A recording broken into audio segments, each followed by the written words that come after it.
Assalamualaikum warahmatullahi wabarakatuh. Waalaikumsalam. Alhamdulillah. Alhamdulillah Rabbil Alamin. Hari ini kita dapat bermuajah, bertatap muka ibu dan teman-teman majelis ta'lim yang insyaallah dimuliakan oleh Allah Subhanahu wa taala. Perkenalan dulu. Perkenalkan, saya Gunawan Ar-Razi dan beliau Ustaz Reza, beliau daripada PKM Kodi Angkatan 31, Koordinasi Dakwah Islam Jakarta, dan juga alumni daripada Pendidikan Dasar Ulama Majelis Ulama Jakarta Timur. Mungkin saya akan di sesi kedua. Berapa menit ini kira-kira?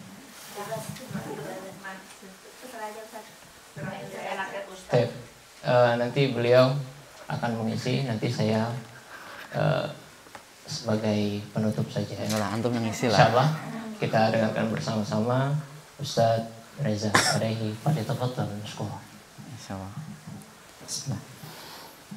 Assalamualaikum warahmatullahi wabarakatuh. Waalaikumsalam warahmatullahi wabarakatuh. Mohon izin ibu-ibu, kami duduk di sofa nggak apa-apa ya?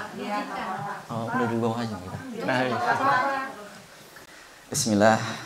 Alhamdulillah, salatu wassalamu ala rasulillah wa ala alihi wa sahbihi wa wala. Pertama-tama marilah kita bersyukur kepada Allah sehingga kita dapat berkumpul di sini dengan keadaan sehat walafiat. Salawat serta salam semoga selalu tercurah kepada junjungan kita baginda Nabi Muhammad sallallahu alaihi wasallam yang semoga kelak kita mendapatkan syafaatnya insyaallah di yaumul kiamah nanti, amin.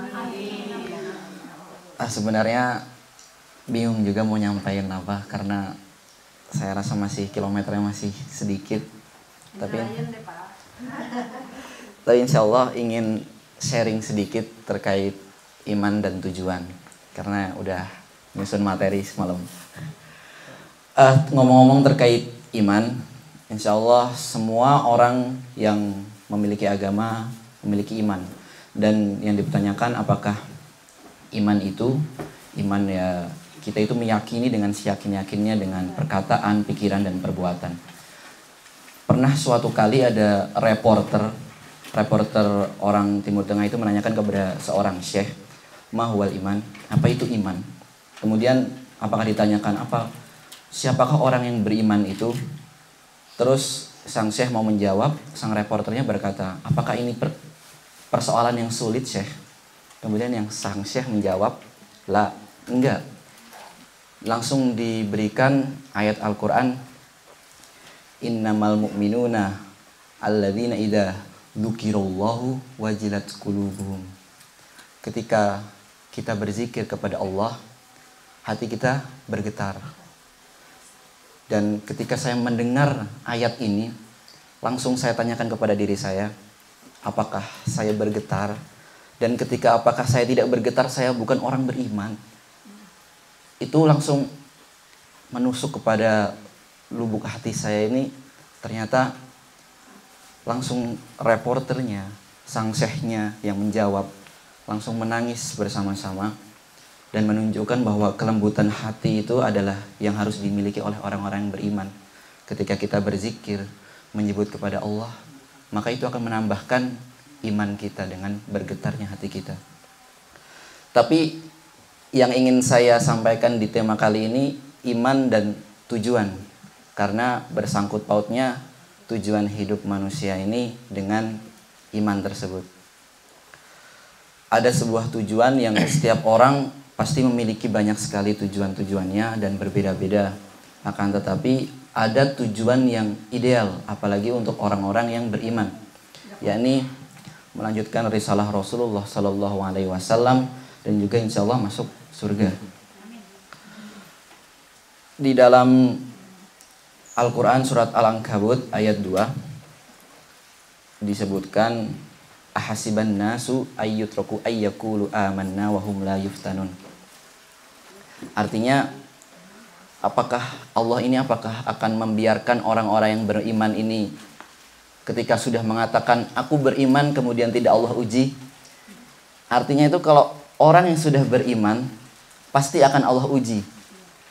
Maka dalam kehidupan ini dikatakan dalam Al-Quran ini artinya itu orang yang beriman pasti diuji, nggak mungkin nggak diuji.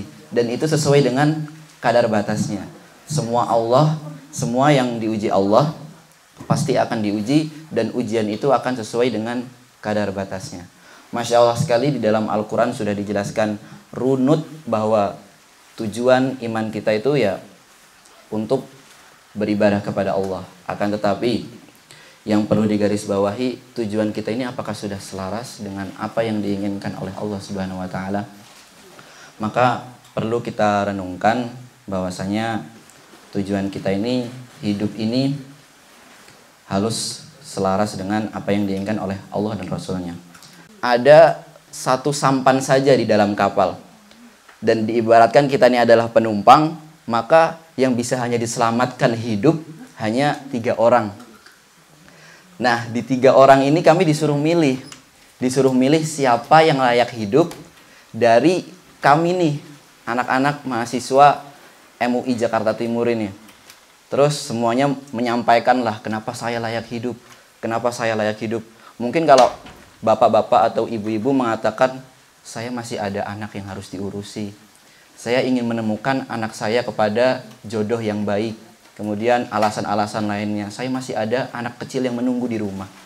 Kemudian bagi kami-kami yang masih bujang-bujang, kita ngomongnya, kami masih ingin mengejar mimpi gitu.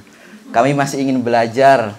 Kami masih alasan-alasan yang semoga kami layak buat diselamatkan gitu kan. Dan yang bisa diselamatkan hanya 3 orang dari 50 orang itu. Dan setelah itu banyak kemudian menyebutkan siapa yang layak hidup. Dan tanpa kita sadari juga, ketika kita ngomong yang layak hidup, berarti yang lainnya tidak hidup, layak mati begitu. Ibaratnya layak mati, mohon maaf. Dan itu ternyata mulai sedih di situ teman-teman. Teman-teman kita, baik yang ibu-ibu yang sudah punya perusahaan, di situ ternyata diprioritaskan. Karena ibu-ibu atau bapak-bapak yang sudah memiliki usaha yang besar diprioritaskan untuk hidup karena bisa menghidupi orang banyak. Mungkin ceritanya seperti itu. Kemudian ternyata ada orang tua juga yang anaknya banyak, terus dilayakkan untuk hidup. Kemudian ada sampai 3 orang yang layak hidup. Dan saya pun sempat disebut beberapa kali karena ya nggak tahu teman dekat karena kali ya. Jadi disebutkan layak hidup Ade Reza layak hidup karena bla bla bla. Dan ketika orang yang layak hidup itu berkata, terus beliau juga meminta maaf. Sebenarnya kami tidak layak hidup karena kami pun masih sedikit kebermanfaatannya. Kami masih sedikit untuk tidak lebih bagus dari antum-antum semua yang tidak layak hidup. Kemudian semua saling menyalahkan karena kayaknya ini nggak ada yang layak hidup deh. Karena tidak ada yang mau untuk bertahan hidup menggantikan orang 50 orang ini untuk 3 orang yang menggantikan layak hidup. Dan di situ ternyata kami mulai memikirkan, apa sih yang membuat kita layak hidup di dunia ini? Tujuan terbesar hidup ini. Ternyata sebaik-baiknya hidup adalah anfa'uhum linnas. Sebaik-baiknya orang adalah orang-orang yang bermanfaat untuk orang lain. Maka ketika kita bilang saya pengen belajar, itu hanya angan-angan egois. Ketika saya pengen menjadi ini, perlu dipertanyakan lagi apakah ini tujuan yang benar-benar kita layak hidup atau cuma keegoisan. Di situ ibu-ibu yang paling histeris itu ibu-ibu pada menangis. Dan yang cowok-cowok pada jaim mungkin karena ditutup matanya. Tapi terdengar sekali ketika menyatakan jawabannya, ibu-ibu sedang menangis sampai histeris. Dan saya yang merasa masih muda kayak perlunya menunjukkan bahwa hidup ini perlu yang bermakna, bermanfaat gitu. Jadi yang ingin saya sampaikan, maka dari itu ketika kita sudah mencapai tujuan-tujuan ini, jangan sampai kita lupa bahwa tujuan sebenarnya ya bermanfaat untuk orang lain. Empati kita harus ditingkatkan. Ketika ada orang lain yang kesusahan, apakah hati kita bergetar melihat orang yang kesusahan itu? Apakah kita hanya bodoh amat? Bahkan ibu saya itu ketika ada orang yang jualan tisu, yang di jalanan lampu merah, pasti merasa bukan untuk membeli tapi untuk mengasihi gitu. Masya Allah sekali. Semoga dengan apa yang saya sampaikan ini sama-sama kita dapat merenungkan kembali tujuan dan iman kita yang sebenarnya. Mungkin sekian yang bisa saya sampaikan. Semoga ada manfaatnya untuk saya dan teman-teman sekalian. Sudah cukup lengkap ya? Cukup mungkin? Masya Allah, tadi sudah disampaikan tentang iman dan tujuan daripada kehidupan. Iman itu adalah keyakinan kita dengan Rabbul Alamin. Tiada Tuhan selain daripada Allah Subhanahu wa Ta'ala. Dan tujuan hidup kita tidak lain adalah bermanfaat di dunia dan bersama di jannahnya Allah Subhanahu wa Ta'ala. Karena sesungguhnya perjalanan kita itu perjalanan menuju surga Allah Subhanahu wa Ta'ala. Tapi apakah kita mau ke surga atau berbelok ke neraka? Itu adalah pilihan. Karena ini momennya sangat tepat juga, mungkin saya menambahkan 10 menit kurang lebih ya. Alhamdulillah bahwa hari ini kita bertemu bermuhajirah, kemudian sudah di antara kita saling kenal mengenal satu sama lain, kemudian saling berkontribusi sedikit maupun banyak, saling memberikan masukan, nasihat dan lain sebagainya, informasi dan juga kabar-kabar suka, duka, bahagia, lara, semua kita bagi dengan sahabat kita. Artinya hari ini kita sudah berteman, bersahabat antara ibunda A dengan ibunda B, ibunda B dengan ibunda C, sampai bisa berkumpul. Artinya sudah ada pertemanan di situ. Bangun pertemanan dengan baik itu lebih penting daripada hanya tertawa dan makan bersama.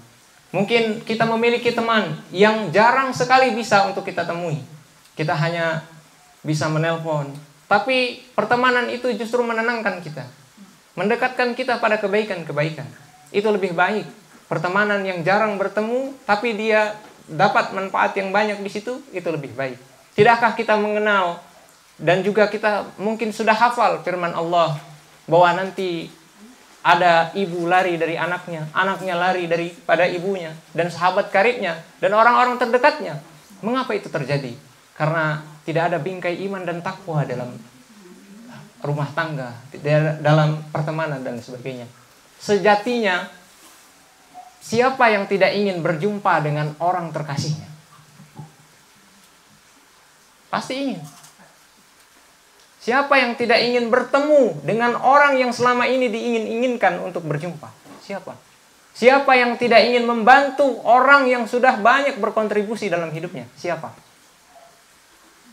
Tapi itu semua tidak akan pernah terjadi di negeri akhirat pada hari kiamat nanti, bila mana kita tidak membangunnya dengan pondasi-pondasi kebaikan.